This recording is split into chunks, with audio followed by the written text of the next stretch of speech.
Currently, the fire is sitting about 3,000 acres at 10% contained. The fire has spotted across state or Highway 17 there to the west. It's minimal acreage, around 20 acres. Got crews actively engaged on that, and it's holding in its footprint there. So for a quick recap, we have about 20 pieces of heavy equipment on this fire, stretched from the far north end behind me, clear down to the south, past Decoy Road, Guthrie Road, etc. Their current task and mission is building indirect line and supporting the fire departments with structure protection. With that, we also have a numerous aircraft fleet, from helicopters to air tankers to scoopers, that are supporting that operations for the ground crews down below. So we can continue the good work that we've already got put in and try to get a handle on this thing. Any questions for? The fires in Clay and Putnam, the two fires, they combined into one? Not as of yet. There is some spacing in between. The fire that kicked off in Putnam yesterday, these fires in Clay started at the same time. They're probably about a quarter to a half mile apart from one another.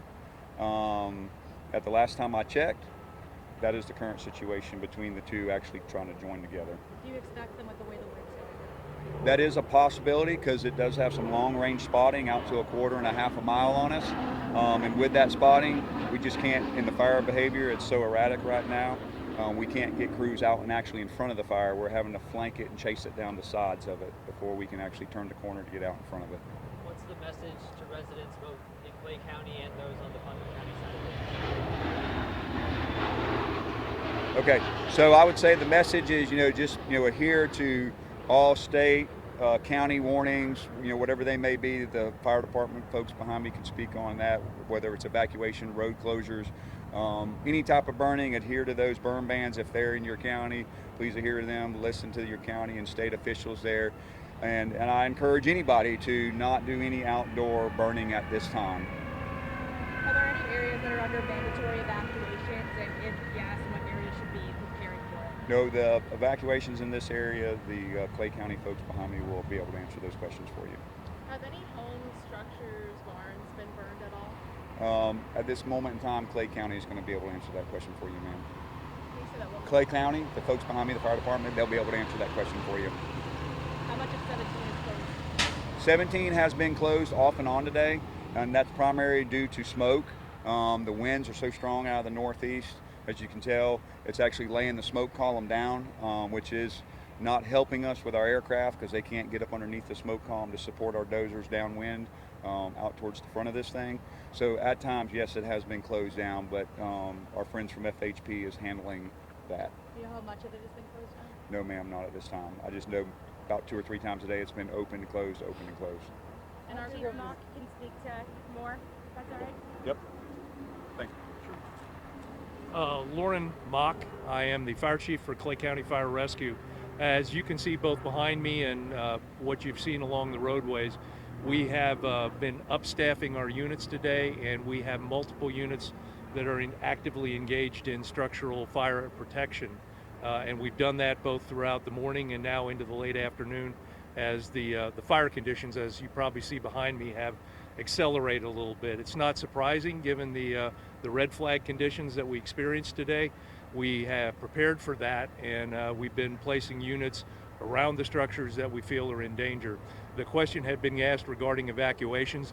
We had reached out to most of the same structures that are in danger today last evening and gave them advisories to evacuate. Those conditions remain in place, and unfortunately, until we get change in either the weather conditions or we get some rain, which doesn't seem likely, we have to keep those advisories in place to ensure that we have comfortable areas for our units to get into, and also for the people not to be in danger. I apologize for the noise behind me, but I'm going to tell you from the structural protection side, that's a pretty comforting sound to hear.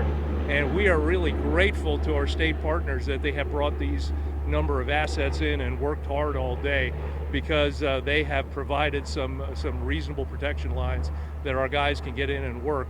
The question was asked regarding structures. We're not aware of any structures in the county that were damaged, but as you can see, we have some areas that have been pretty difficult to get into. And as those conditions lay down, we'll be able to get in and assess it a little better. I take any questions if you have them. Are crews gaining any ground in certain areas? Well, the weather conditions today don't allow us to take active work against the fire. We depend on our forestry folks to be able to do that, and they've been providing great lines for us to get in. When the winds lay down and we can get in and work it with them, we'll start working those dark areas and try to dampen it down and ensure that it's not spreading further. Have you ever seen a fire quite this expansive in Clay County? Well, I can't say in Clay County, but I was former chief of operations in Jacksonville. Unfortunately, I took that position in April of '98, and so I experienced the conditions in '98. And I said to crews last evening that these remind me very much of the rapid fire progression that we saw at that time.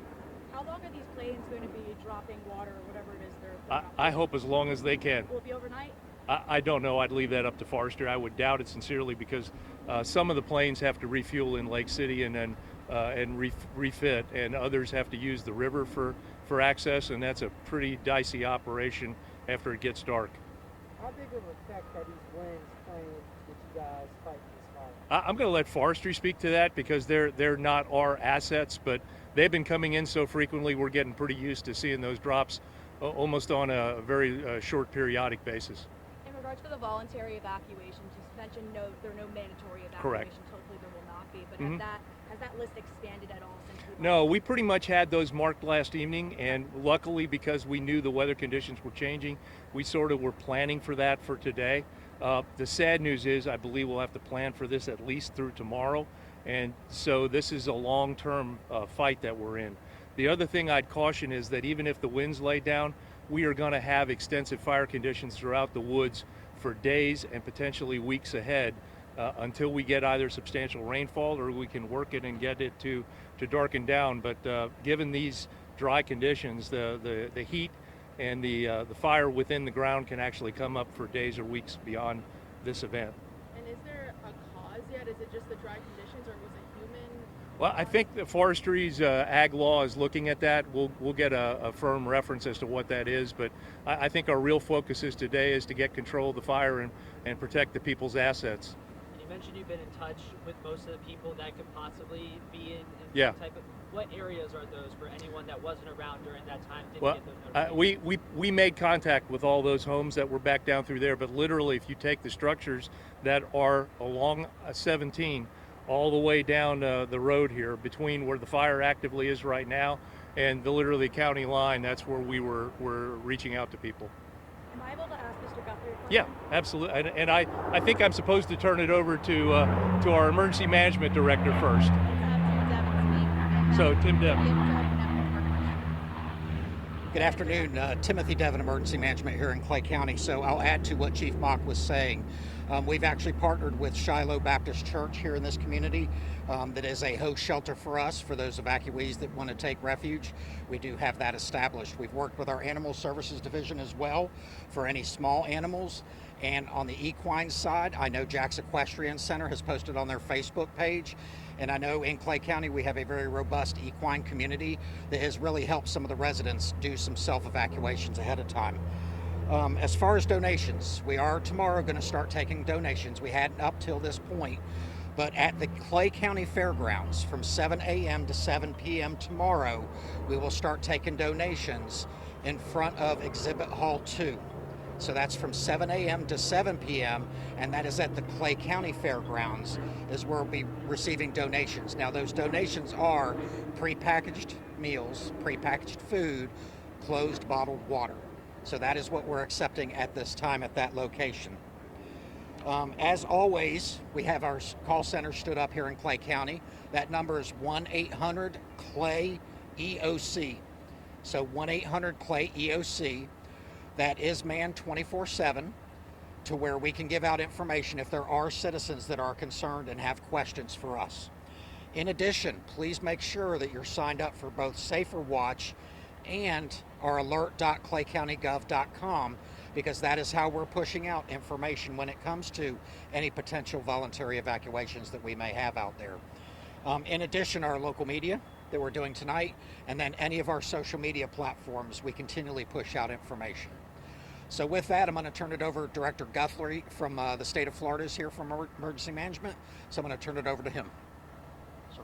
Thank you, Tim. Kevin Guthrie, K-E-V-I-N, Guthrie, G-U-T-H-R-I-E, Executive Director of the Florida Division of Emergency Management. So we've been postured. The governor signed an executive order for a state of emergency for all 67 counties back in February. I believe it was February the 9th, that went into effect for drought, winter weather, as well as the wildfire season, because we knew all the way back in February we were going to be faced with a long-term drought and fire weather season. That was just renewed on April the 10th and is still in effect for 60 days, and we will keep that in effect for as long as we need to do that. I have been in contact with the governor today. I've been in contact with the governor's office. He is well aware of what's going on. He has instructed me and directed me to bring in any necessary resources that we need to. I know that Putnam County is putting in a request right now for additional engines and tankers to assist on the Putnam County side of the fire. We will certainly work through the State Fire Marshal's office and the CFO's office to fill those requests via mutual aid.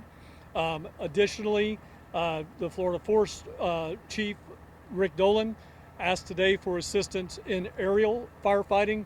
So the Florida National Guard has called up additional resources, and the Florida National Guard's aviation unit will be involved in the firefight tomorrow.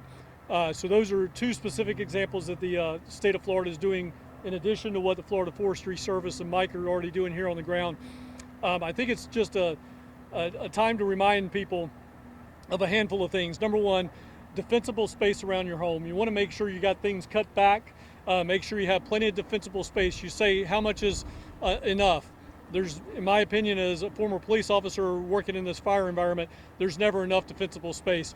But basically what you want to be able to do is, these guys with tractors and fire engines need to be able to get around your home. So ultimately, if you need that fire engine or that tractor to get into the backyard, you want enough defensible space so that they can get around and get to your backyard or wherever they need to get. Second thing, this is a good time and a good reminder. When we call for evacuations, and when I say we, I mean Tim, the fire chief, the sheriff, whoever may call for that evacuation, you're going to want to make sure that you keep your gas tanks no less than half full, your electric vehicles no less than half full right now. Because when we call for that evacuation, it's not going to be time to go to the gas station. It's going to be time to get the heck out of Dodge and move very quickly. So right now, half is a new empty. When you get to halfway, go ahead and fill that tank up so that you're ready to go with very, very quick, no notice evacuations. Please make sure you're monitoring the, I think it was Safer Watch in Clay County. I had to deal with 67 of these mass notification systems. So make sure that you're, again, since we're in the Jacksonville footprint, Jack's Ready, Safer Watch with Clay County, make sure you're subscribed to those alerts, and make sure when that comes in, you heed that warning, you heed that alert, and you seek evacuation immediately. Fire is one of those things, again, as a former police officer, emergency manager, we can see hurricanes coming a ways away. We can see tornadoes and severe weather coming days out. This erratic, and I'm going to use one of Mike's phrases here, this erratic fire weather that we're in right now, extreme erratic fire behavior. You do not know what's going to happen. If this thing gets big enough, it could start producing its own wind. I was on a fire in Flagler County, I think in 2011, Tim, I think that's when we were there, in 2011, and it got big enough for the Espanola wildfire that it started producing its own weather. When that happens, things can shift very, very quickly. So we want to make sure people are ready to go. But the governor, lieutenant governor, again, I talked to the ag commissioner today. Commissioner Simpson is all in. Everybody is ready to do whatever we need to do from a state level to support. And whatever that is, we will do. I know that you had a question specifically for me, so I'll turn it over to you first. Thank you. I have a few questions for you. One, just in general, what is your concern with this drought and this fire purpose? Well, I mean, my genuine concern about this drought and this fire season is it's just getting started, and I hate to say that. We have not seen these drought conditions. My meteorologist on staff with the Division of Emergency Management told me that we are now approaching 1955, 1954 drought conditions in the state. We haven't seen that in 75 years, so we want to make sure that people are heeding the necessary warnings. There's nothing we can do for drought except wait on rain. that rain as a part of the El Nino cycle and potentially super El Nino cycle that's not coming until maybe late August, we could be in these drought conditions for quite some time. The other thing that I'm concerned about is when we start shifting into that El Nino cycle and we start getting these, and your meteorologist can go into it with your viewers, but when we start getting these frontal systems, that's going to bring thunderstorms. The last thing we need right now in these drought conditions is lightning, but it's going to be associated with it when it starts happening. So again, that's one thing. We want the rain, we don't want the lightning. That's what we need more than anything else right now. So those are my two primary concerns. Is the drought's not going to go anywhere until we get some rain. The unfortunate thing is the rain that we're going to probably get first is going to be frontal boundary rain, severe weather rain. We're going to end up having lightning strikes with that, which is only going to cause more wildfires. How do these conditions compare to that of 1998, like someone up here already said? Yeah, so I was working for the Jacksonville Sheriff's Office in 1998, and I remember that between the Jacksonville Fire Rescue Department, Jacksonville Sheriff's Office, FHP, obviously St. Johns County, Clay County, Putnam County, Flagler County, Volusia County, we were all up and down I-95 doing traffic roadblocks, things of that nature. I was assigned to the traffic unit at the time. So I told Chief Mock, who I worked for at one point in time in Jacksonville, I said, this has a very, very 98 feel to it. And so again, we've got a lot more technology. I've never seen forestry push this many air resources on something this early. So again, we will try, and obviously the Florida National Guard is going to be involved in this fight starting tomorrow. We're going to try to get ahead of it as much as we possibly can. But I think, again, setting expectations right now with the community and statewide, we're in for a very, very heavy wildfire season. This drought is going to extend for quite some time. So again, listen to your local emergency managers, listen to your local forestry offices, listen to your local National Weather Services, listen to your local meteorologists. If they tell you something is happening, please act to that immediately. Any questions? All right. Thank you. Go ahead. So just one quick point of clarity. Our number for the EOC is 1-877-CLAY EOC. I may have missaid that earlier, but it's 1-877-CLAY EOC. So thank you. Any more questions? Thank you all. We'll update you in